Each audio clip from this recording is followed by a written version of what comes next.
Indian classes top one में आपका स्वागत है। आइए बात करते हैं हिंदी ग्रामर के इस सीरीज में।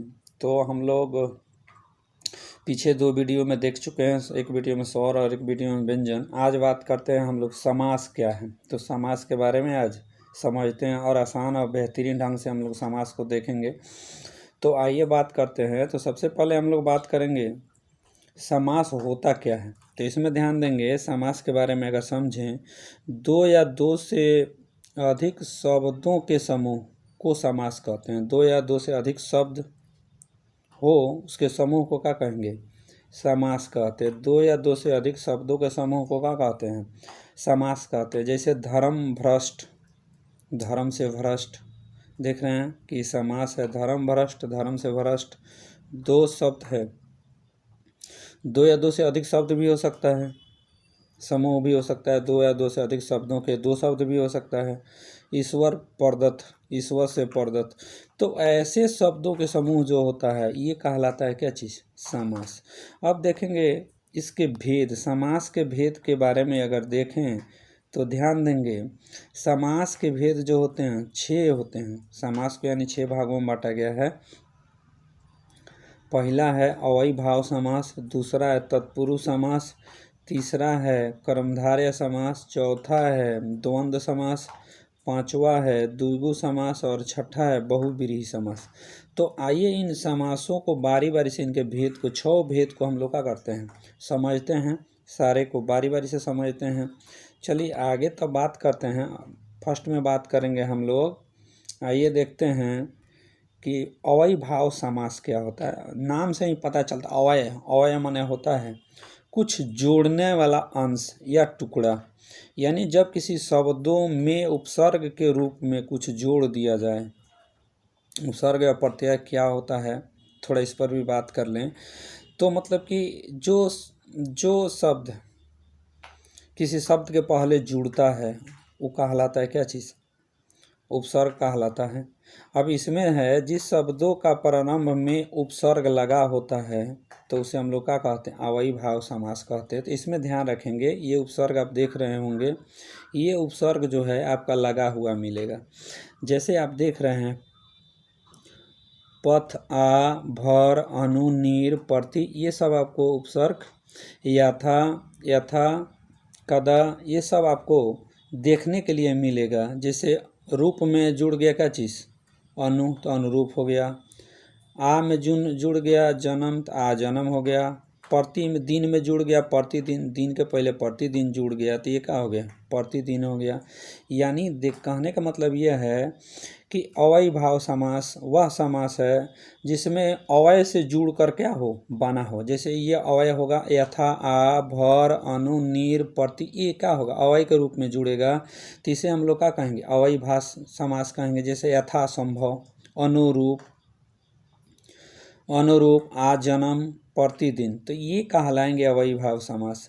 अगला बात करें हम लोग तत्पुरुष समास की। तो तत्पुरुष समास में ध्यान देंगे कि तत्पुरुष समास होता क्या है। तत्पुरुष समास को विग्रह करने पर कारक चिन्ह का लोप हो जाए तो उसे तत्पुरुष समास कहते हैं। यानी वह शब्दों का समूह जिसको विग्रह करने पर, तोड़ने पर कारक चिन्ह का क्या हो जाए? लोप हो जाए। अब ये कारक चिन्ह होता क्या है, इनमें कारक चिन्ह कौन कौन आता है ये देखेंगे। तो कारक चिन्ह अगर बात करें तो इसमें ध्यान देंगे, कारक चिन्ह को अगर देखें तो इसमें देखेंगे का, की, के, लिए, में, पै, पर आदि, ये कारक चिन्ह आता है। जैसे कहें ये कारक चिन्ह का क्या हो जाएगा? लोप हो जाएगा। अगर इसको क्या किया जाए? विग्रह किया जाए तो कारक चिन्ह का क्या हो जाएगा? लोप हो जाएगा। अगर बात करें, इसमें देख रहे हैं समास को विग्रह करने पर कारक चिन्ह का क्या हो जाता है? लोप हो जाए तो उसे तत्पुरुष समास कहेंगे। जैसे हम कहें यश प्राप्त, यश को प्राप्त, यानी कारक चिन्ह जो है इसको विग्रह में क्या हो जा रहा है? लोप हो जा रहा है। यानी मन से चाहा, मन से चाहना, यानी मन चाहा, तो आपका यहाँ पे देख रहे हैं कि मन से चाहा, मन चाहा, यश को प्राप्त, यश प्राप्त, मन से चाहना तो मन चाहा। अब यहाँ यज्ञ के लिए शाला तो यज्ञशाला। अब यहाँ है राजा का पुत्र तो क्या है? राजपुत्र। तो यहाँ पे हम लोग देख रहे हैं कि कारक चिन्ह जो है क्या हो जा रहा है? लुप्त हो जा रहा है। तो इसे हम लोग कहते हैं कौन पुरुष समास? तत्पुरुष समास कहेंगे। कौन? ये कहलाएगा तत्पुरुष समास। तो आइए कर्मधारय समास की ओर चलते हैं। अगला है 3rd नंबर, कर्मधारय समास को समझते। जिस समास में प्रथम पद दूसरे पद की विशेषता बतलाता है, ये ध्यान रखिएगा, आसान है, बिल्कुल आसान है। प्रथम पद जो है दूसरे पद की क्या बताता है, विशेषता बतलाता है, तो उसे हम लोग कहते हैं, यानी पहला पद, ये पहला पद दूसरे पद की क्या करेगा, विशेषता बतलाएगा, जैसे, तो उसे हम लोग क्या कहेंगे, ये कर्मधारय समास कहेंगे। जैसे हम कहें मुख कैसा है, तो चंद्र के समान है। पुरुष कैसा है, तो महापुरुष है। तो महान है पुरुष, यानी अधमारा, तो अधमारा, मारा कैसन है, तो आधा मारा है। तो यानी इसमें देखें चरण कमल जैसा, यानी चरण कमल, कमल कैसा है, मतलब कि इसमें चरण कमल, तो इसमें देख रहे हैं कि चरण जो है कमल की विशेषता क्या कर रहा है, बता रहा है। कमल नयन, यानी नयन कैसे, कैसे है, कमल नयन जो है कैसा है, कमल के समान है, देख रहे हैं यहाँ पे। उसके बाद में मुख कैसा है, चंद्र के समान है। तो इसमें स्पष्ट रूप से कहा गया है कि जिस समास में प्रथम पद, यानी प्रथम पद दूसरे पद की क्या करता है, विशेषता बतलाता है, तो ऐसे समास को क्या कहते हैं, कर्मधारय समास कहते हैं। ठीक है, देख लें। अब द्वंद्व समास देखिए। द्वंद्व समास और बिल्कुल आसान होता है। इसमें देखिए द्वंद्व समास में क्या होता है, यदि दोनों पदों के बीच योजक चिन्ह लगा हो, दोनों पदों में क्या हो, योजक चिन्ह लगा हो, और विग्रह करने पर और एवं और आए तो वहाँ द्वंद्व समास होगा। यानी या ये भी कह सकते हैं कि दोनों पद क्या हो, प्रधान हो, तो क्या होगा, दोनों पद प्रधान हो, तो ये जो है द्वंद्व समास होगा। जैसे आप कहेंगे यहाँ पे देख रहे हैं कि पाप पुण्य, पाप भी प्रधान है, पुण्य भी प्रधान है, पाप और पुण्य हो जाएगा, देख रहे हैं। इसके बाद में है ऊंच नीच, ऊंचा एवं नीचा, ऊंच नीच, ऊंचा एवं नीचा, देख रहे हैं। खारा खोटा, खरा और खोटा दोनों प्रधान है, खरा और खोटा। छल कपट दोनों प्रधान है, देख रहे हैं, छल और कपट। नदी नाले दोनों प्रधान है। तो इस तरह के समास में लोटा डोरी, भाई बहन, ये दोनों प्रधान है। तो ऐसे समास को हम लोग क्या कहते हैं, द्वंद्व समास कहते हैं। अब यहाँ पे ध्यान दीजिएगा, द्वंद्व का मतलब होता है जैसे एगो दूगो, द्वंद्व यानी दोनों पद प्रधान हो।